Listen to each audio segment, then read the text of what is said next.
Allô, c'est Dominique de Plenty. Je m'en vais te montrer comment pas tuer tes plantes en les rempotant. Tiens, toi! Le plus important quand tu veux changer tes plantes de pot, c'est de prendre le bon terreau. Le bon terreau, c'est une bonne terre avec de la mousse de tourbe qui va retenir l'humidité pour favoriser la croissance de ta plante. Puis les petites graines que tu vois ici, c'est pas du styrofoam, c'est des petits cristaux d'engrais à dissolution lente. Une fois rempoté, tu t'assis et tu regardes ta plante s'épanouir. Ensuite, c'est de choisir le bon pot. Forcément, moi je te dis que le mieux, c'est un pot perforé.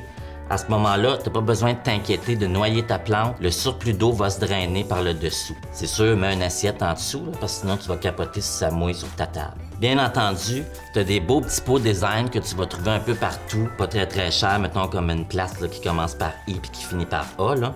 Je pense que tu me comprends. Mais ces pots-là sont pas perforés. À ce moment-là, tu vas me dire c'est un cache-pot. Si tu prends ta plante dans son contenant original qui est déjà perforé puis tu le mets dans le pot, c'est un cache-pot, ça cache ton pot. Mais si tu plantes ta plante directement dedans, là, ça devient un pot. Capiche?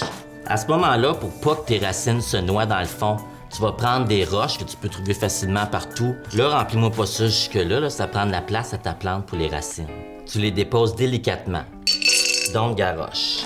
Si ça te tente de te défouler, tu peux prendre ta terre et la garocher. Donc, tu te fais un fond de terre. Il faut toujours arroser le terreau pour bien protéger les racines. Surtout quand c'est des petites plantes comme ça, le système racinaire est super fragile. Fait que tu veux pas tout de suite comme casser une jambe en partant.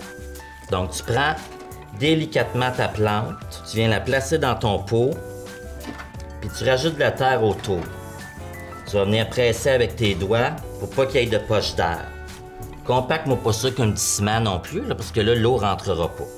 Les meilleures saisons pour empoter tes plantes, c'est au printemps, quand ta plante se réveille. Tu sais, là, ça fait un bout de cadavre, là, justement. Là.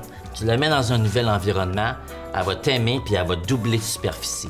Sinon, c'est à l'automne, quand la plante s'en va en hibernation, justement, pour dormir pour l'hiver. À ce moment-là, c'est comme si tu lui mettais une bonne couverture pour la protéger. Tu la laisses dormir jusqu'à temps qu'elle décide de se réveiller au printemps. Si tu suis tous ces conseils-là, tes plantes vont être contentes. T'es contente, ma belle? T'es belle.